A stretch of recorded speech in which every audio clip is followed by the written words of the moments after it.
तिरुविलंबर जी जो आजीवन गरीबी के बोझ तले पले, जब उनका विवाह हुआ, ये उस समय की घटना है। आज की तरह फैसिलिटीज़ नहीं थी और आज की तरह हमारा कल्चर भी नहीं था। तब धर्मपत्नी भोजन बनाकर, भोजन परोसकर बाहर चली जाती थी। असभ्य माना जाता था कि कोई भोजन खा रहा हो उसके सामने बैठने। तिरुविलंबर जी ने अपने भोजन में एक नियम बना रखा था। अपनी पत्नी से कह रखा था, भोजन परोसते समय एक कटोरी जल और सुई पास में रख दे। उनकी पत्नी के जहन में जब भी खाना परोसती है, ख्याल उठ जाता कि एक कटोरी पानी के जल रखने के लिए कहा जाता है, सुई रखी जाती है, इसके पीछे क्या कारण? मगर शिष्टाचार, अनुशासन के कारण पत्नी के हिम्मत और साहस नहीं होता।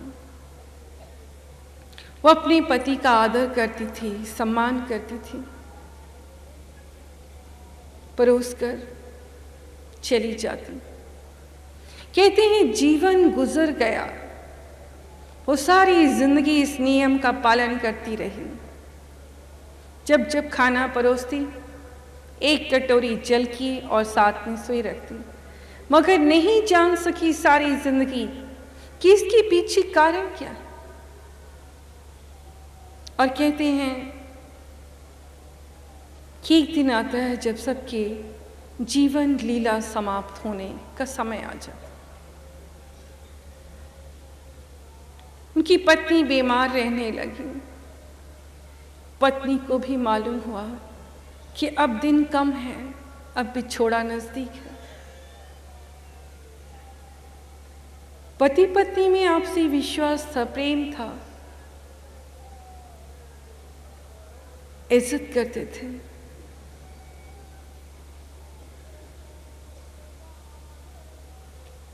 पर एक प्रश्न था जो दोनों के मध्य था, मगर शिष्टाचार के नाते कभी होठ हिले नहीं, कभी शिकायत की नहीं, कभी सवाल किया नहीं। जब पत्नी का अंतिम क्षण आया, वो पीड़ा से करा रही थी, मगर चेहरे से छुपाने का प्रयास कर रही थी कि पति को कष्ट ना हो। तिरुविलंबर जी ने उसका सिर उठाकर अपनी गोद में रखा और कहा, तुम्हें बहुत कष्ट हो रहा है। पत्नी ने हाथ जोड़े और कहा कि आपके साथ मेरे जितने भी पल कटे, मैं ईश्वर का धन्य लाख लाख बार शुक्राना करती हूँ। मेरा जीवन धन्य हो गया आपकी पत्नी बनकर, मुझे आपसे कोई शिकायत नहीं।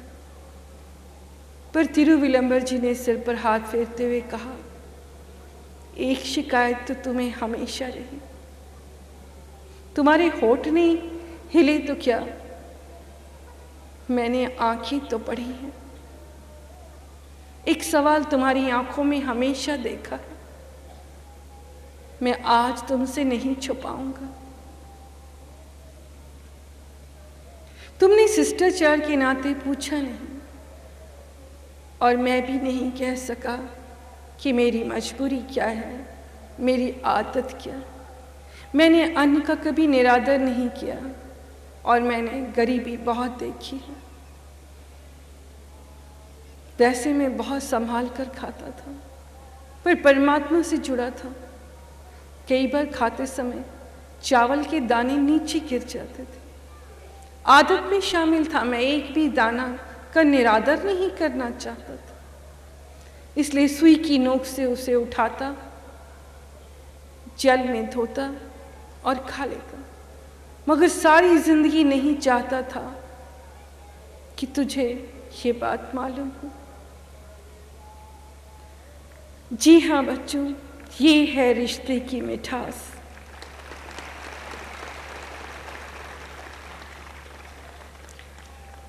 जहाँ ये जिक्र किया रिश्तों की मिठास का, वो समा ज़्यादा नहीं गुजरा जब हमारी धरती की शान हुआ करते थे वो परिवार, जहाँ परिवार का एक मुखिया होता था, 40-50 सदस्य इकट्ठे मिल के रहा करते थे। भाई, उनके पोते, उनके बच्चे, बच्चियाँ, बहुएं सब एक साथ मिल के चलते थे और सिर्फ एक का हुक्म चलता था, एक को मान इज्जत दी जाती थी। हम आज भी चाहते हैं हमारे वतन, हमारे मुल्क में फिर से रिश्तों की ऐसी ही ईमानदारी आए। ऐसी हम दुआएं और शुभकामनाएं आप सबको देते हैं।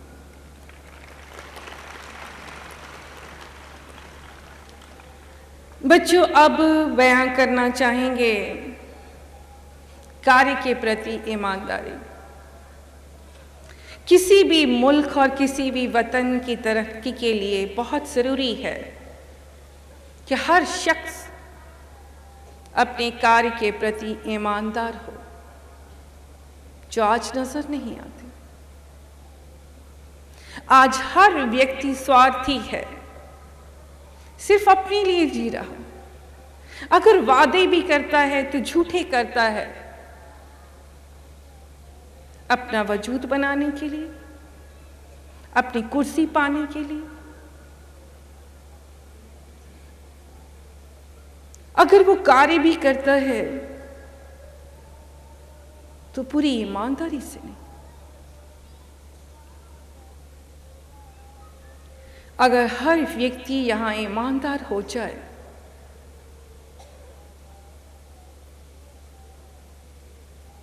तो हर देश तरक्की करेगा।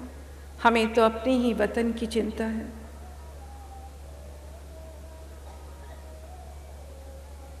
कई बार लोग कहते हैं हम विदेश नहीं जाते।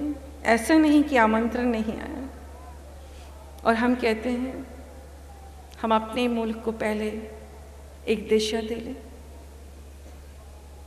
जी हाँ, हम अपने देश से भी बहुत प्रेम करते हैं। हमें अपना देश, अपना वतन सबसे प्यारा।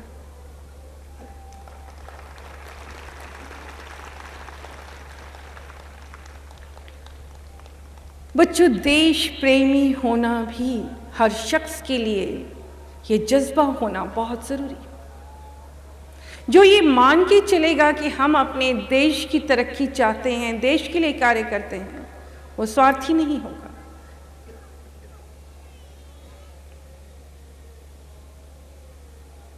लेकिन यहाँ भ्रष्टाचार है, चोरी है, गबन हो जाता, सब गैर जिम्मेदार हैं। ईमानदारी क्या है नहीं जानते।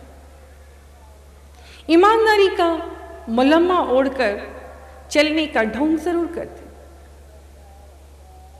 आज हर व्यक्ति आता है हमारे पास, हमारा यही काम नहीं हुआ, हमारी फाइलें लगी हुई हैं।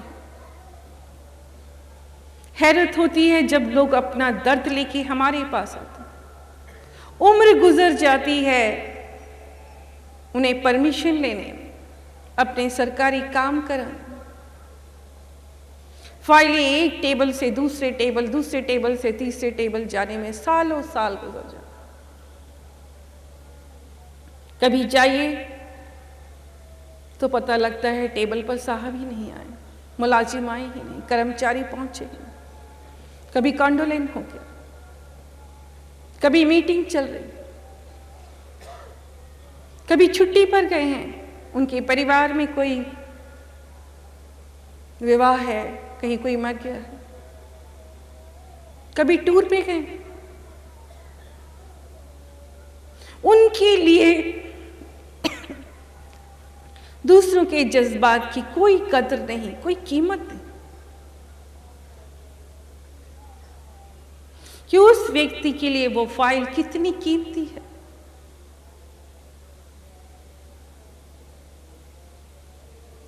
किसी व्यक्ति के घर में पानी नहीं है, किसी को बत्ती नहीं मिली,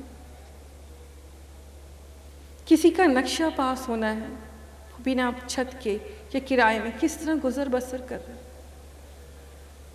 जब तक हम इतने ईमानदार नहीं होते कि हम दूसरे के जज्बात की कद्र करें, तब तक कोई मुल्क, कोई वतन तरक्की नहीं कर सकता।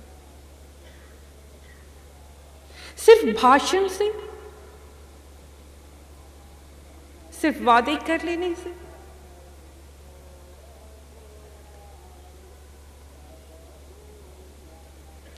देखा है लोग अपने ही झगड़ों में इतने मसरूफ हैं कि दूसरों की कई बार चिंता भी नहीं होती।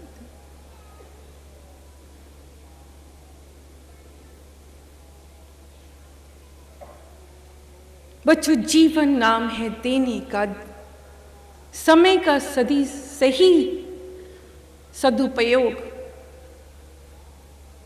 हम औरों के काम आए, यही है कि समय फिर हाथ नहीं आएगा। ये जीवन आज है, कल नहीं होगा। कौन जाने अगली घड़ी भी आप देखते हैं या नहीं देखते।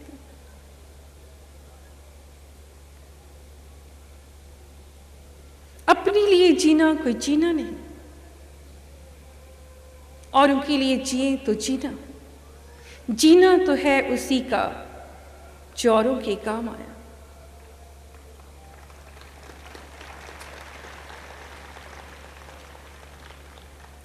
कितने गरीब हैं यहां,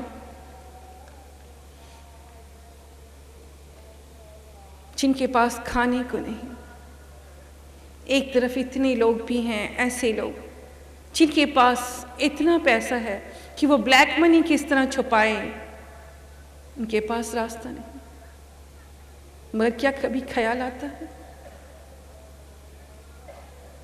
कि हम ऐसे काम कर जाएं जहां गरीबों का भला। आपको ज्ञान नहीं शायद, जो आप दूसरों को देंगे या दे रहे हैं, वास्तविकता में आप अपने लिए ले रहे हैं, अपने हिस्से लिखवा रहे हैं। ये सोच गलत है।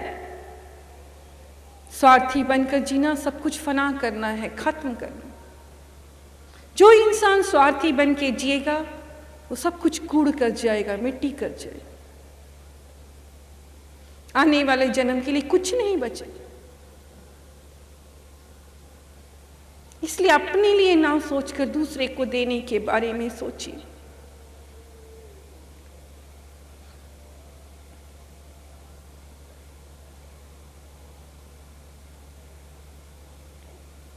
बच्चों, कई बार लोग हमसे भी सवाल करते, आप बड़े होटल में ठहरे हैं, आप फलां जगह रुके हैं,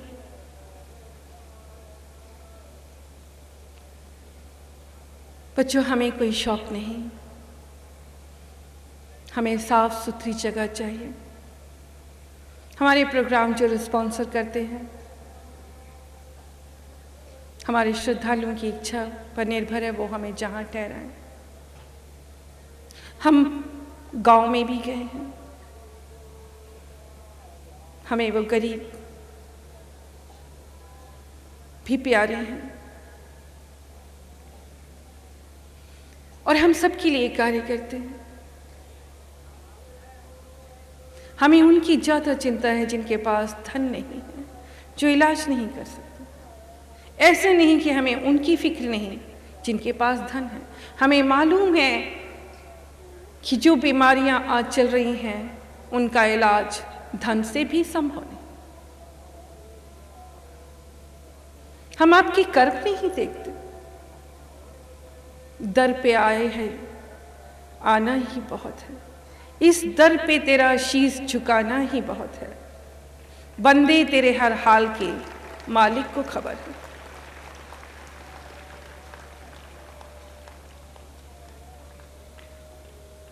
हमारी पूरी कोशिश होती है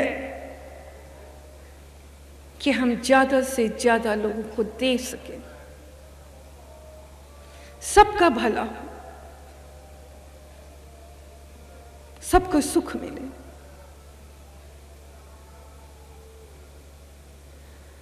जी हां, हमारा वजूद भी कायम तब तक ही है, हमारी सच्चाई, जब तक हम अपनी सच्चाई के प्रति ईमानदार हैं, सच्चे, तो हम कायम हैं।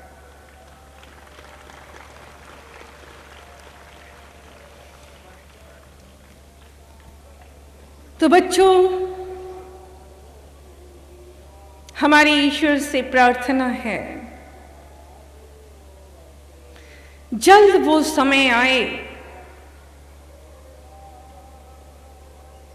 और आएगा,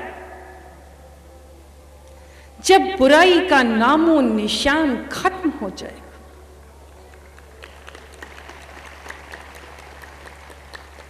और इस धरती पर सचखंड तो नहीं कह सकते, पर राम राज्य जरूर आएगा।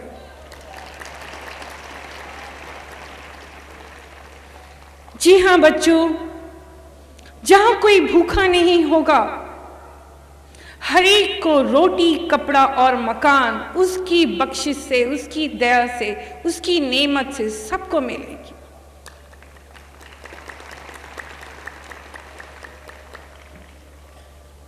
और ऐसा दिन अब दूर नहीं है, वो समय करीब है। बच्चों, अब आता है ईमानदारी का तीसरा पहलू, धर्म के प्रति ईमानदारी। जी हाँ बच्चों, सच कहें तो ईमानदारी शुरू यहीं से होती है। धर्म ही सिखाता है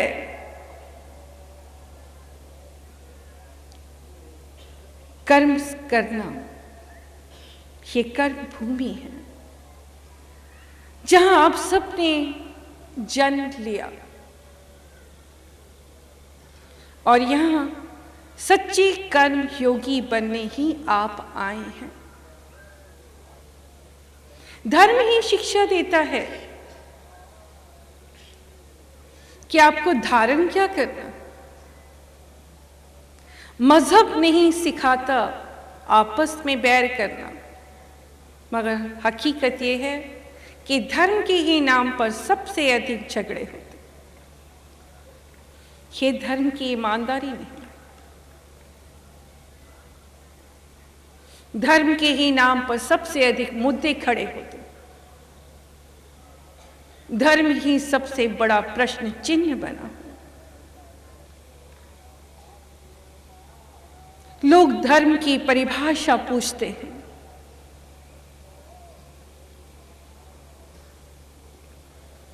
यहां कहना चाहेंगे धर्म कोई आडंबर नहीं, धर्म अंधविश्वास भी नहीं। आप सब जिस दौर में हैं, ये दौर पढ़े लिखे का दौर है।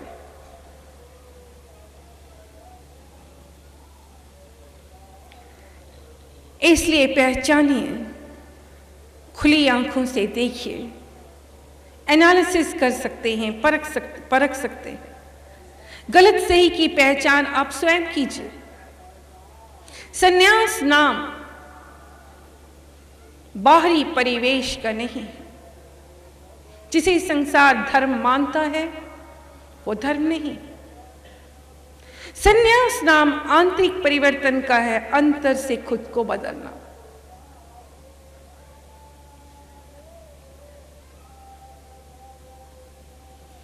जोगिया कपड़े पहन लेने से जोग नहीं लग जाता, कोई जोगन भी नहीं बन सकता।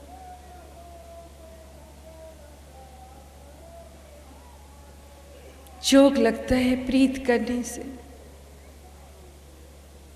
उसका रंग चढ़ता है उसके हो जाने से।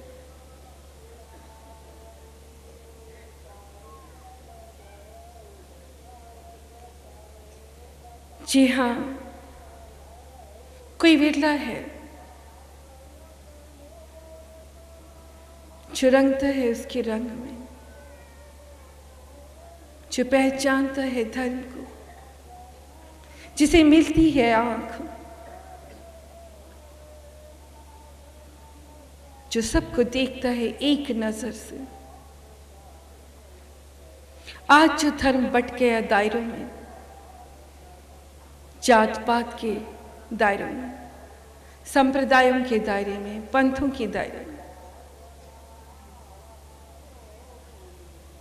हमें याद है यहां भी प्रेस रिपोर्टर्स ने कहा आप भी एक नया पंथ कायम कर लेंगे।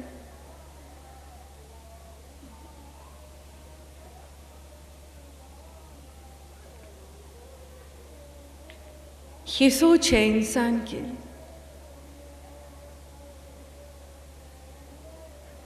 परमात्मा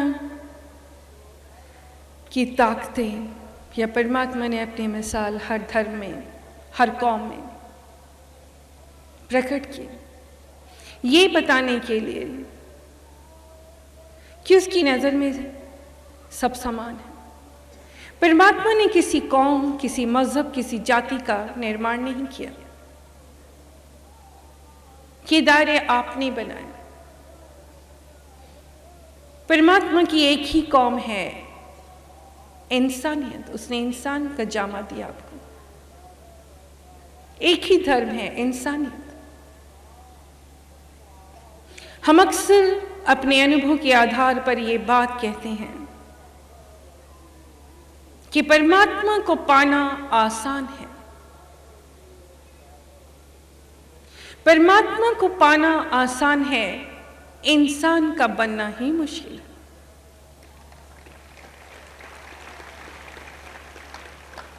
हर व्यक्ति अगर इंसान बन जाए तो कोई किसी की निंदा नहीं करे, कोई दूसरे धर्म को, संप्रदाय को, पंथ को छोटा नहीं कहे, खुद को ऊंचा या बड़ा दिखाने की कोशिश नहीं करे। आज कहीं भी किसी के पूजा हो या कोई गुरुपर्व मनाया जा रहा हो, वो ढेरों लाखों पैसे जाया करते हैं सजावट में, कई दिनों की तैयारी में। सिर्फ उनका मकसद होता है ये बताना कि वो इतने बड़े कि साजो सामान, ये झांकियां, ये झलकियां, इससे राम नहीं रिझता, इससे परमात्मा नहीं रिझता।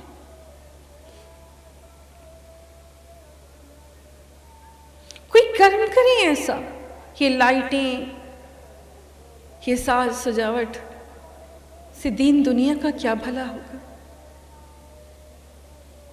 इबादत करिए, कोई नेक कर्म करिए, कोई दान पुण्य करिए, कोई सेवा करिए, तब तो आपने धर्म को धारण किया, धर्म को अपनाया।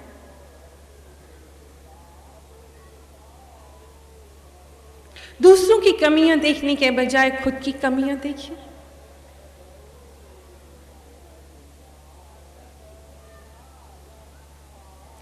बहुत बार देखा है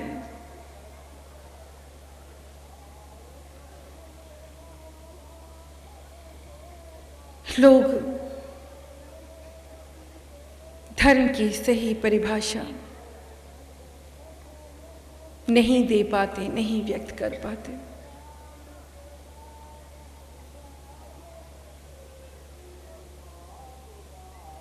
हम कहना चाहेंगे कि प्यार हो बंदों से, ये सबसे बड़ी है बंदगी।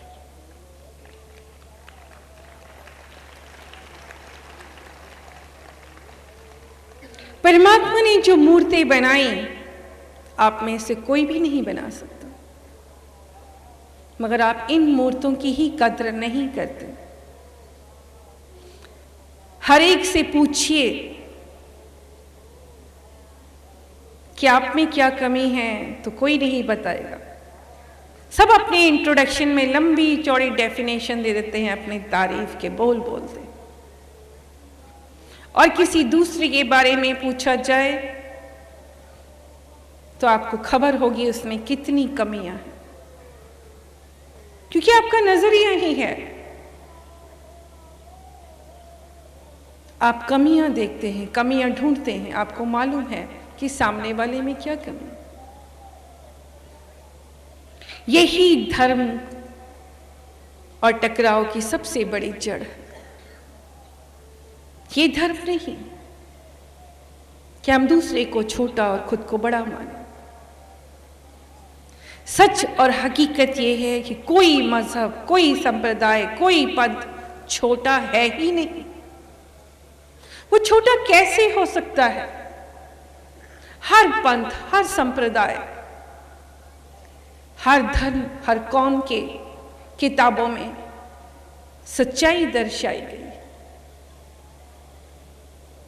अच्छाई को धारण करने के लिए कहा गया, बुराई से दूर रहने के लिए कहा गया है, मिलजुल कर जीने का नाम ही धर्म कहा गया है। मगर कितना हम मिलजुल कर रहते हैं, कितना हम हर एक से प्रेम करते हैं। हर धर्म पुस्तक प्रेम का पाठ सिखाती है। क्या वो प्रेम है सब में? अगर धर्म में लिखी हुई बातों को हमने धारण नहीं किया तो उन धर्म ग्रंथों को शीश नवाने से, नमन करने से क्या फायदा? ये अपमान है उन पुस्तकों का। अगर कोई कृष्ण का पुजारी है, गीता को पढ़ता है, नमन करता है, माथे लगाता है, हम अपनी पुस्तकों को सिर मत्थे लगाते हैं इसलिए कि हम उन्हें ऊंचा मानते हैं, अपने से दिल में लगाते हैं कि वो हमारे दिलों में है। वो संस्कृति, वो परंपरा, वो धरोहर जो हमारे गुरु छोड़ गए, अगर हम अपने सिर और हृदय से उन्हें लगा के रखते हैं, उन्हें नमन करते हैं, तो जरूरी है कि हम उस काबिल बने, उन शिक्षाओं को धारण करें। धर्म नाम किसी प्रवचन का नहीं, धर्म नाम किसी वक्तव्य का भी नहीं। धर्म नाम है व्यवहार में उसे अपनाने का, वैसे बन जाने का, कबूल कर लेने का। धर्म के प्रति ईमानदार हम उस दिन होंगे जिस दिन ये भेदभाव मिट जाएगा इस धरती से। कोई टकराव नहीं होगा, कोई झगड़ा नहीं होगा, कोई कलह नहीं होगा, कोई शिकवा नहीं होगा, कोई शिकायत नहीं होगी, किसी के मन में क्रोध नहीं होगा, किसी के मन में अहम का जज्बा नहीं होगा। हम जमी हैं, हम सबको जीने का हक है। क्यों छीनते हैं हम किसी से जीने का हक? क्यों किसी को मारकर हम अपना वजूद बनाते हैं? क्यों हक छीनते हैं? ये धर्म के दायरे नहीं, ये धर्म का अपमान है। हैरत है, धर्म के चोले बना दिए गए, धर्म की भी यूनिफॉर्म बन गई, पर अपमानित हो रही है आज वो यूनिफॉर्म भी, वो चोले भी।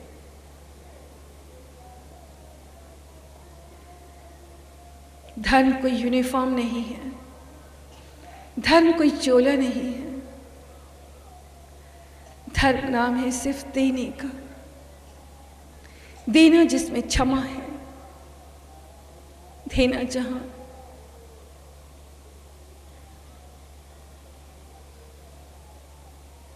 दूसरों को समझना है, दूसरों को अपनाना है, मिलजुल कर रहना है।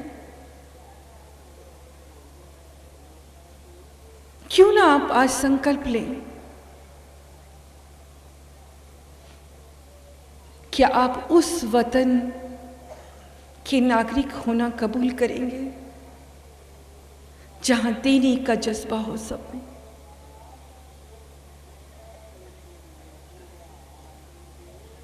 और ये जज्बे की शुरुआत होती है सिर्फ प्रेम से।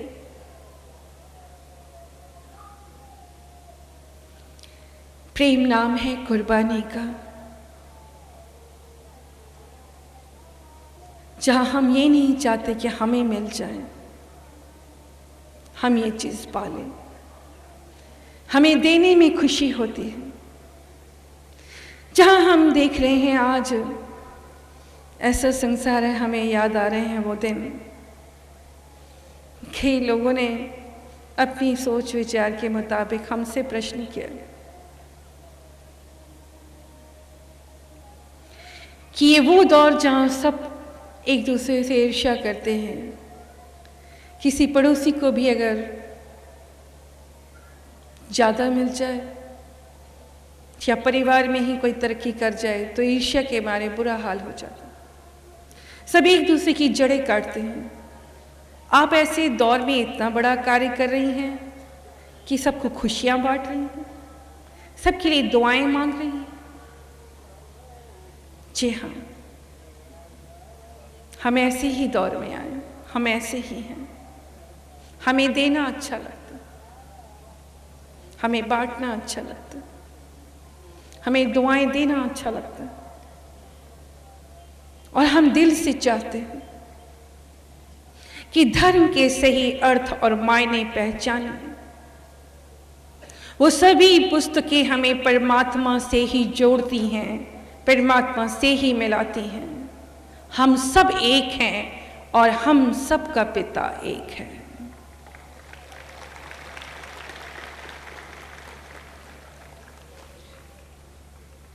तो बच्चों, ये था आज का प्रवचन, ईमानदारी।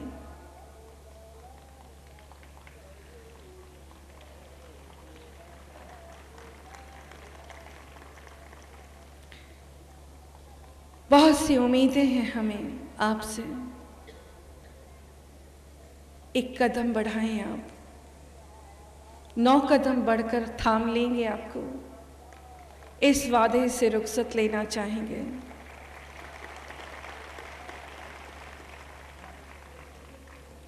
और बच्चों, अब आप सबको ढेर सारी शुभकामनाएं देंगे। हम एक माँ हैं और माँ कभी नहीं चाहेगी कि उसकी संतान दुखी रहे। हम हर एक का दर्द समझते हैं।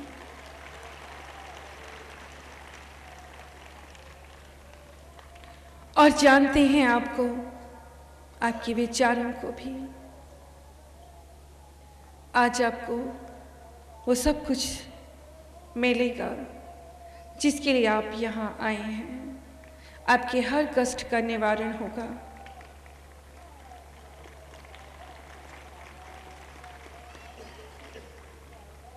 ये माँ आपसे दूर भी नहीं। इसे एक बार याद कीजिएगा, हम आपके करीब होंगे और हमेशा आपकी रक्षा करेंगे। आपकी मदद करेंगे। जब जी चाहे हमें पुकार लें। हम कोई गुजरा वक्त नहीं जो लौट के आ भी ना सके। नमस्कार।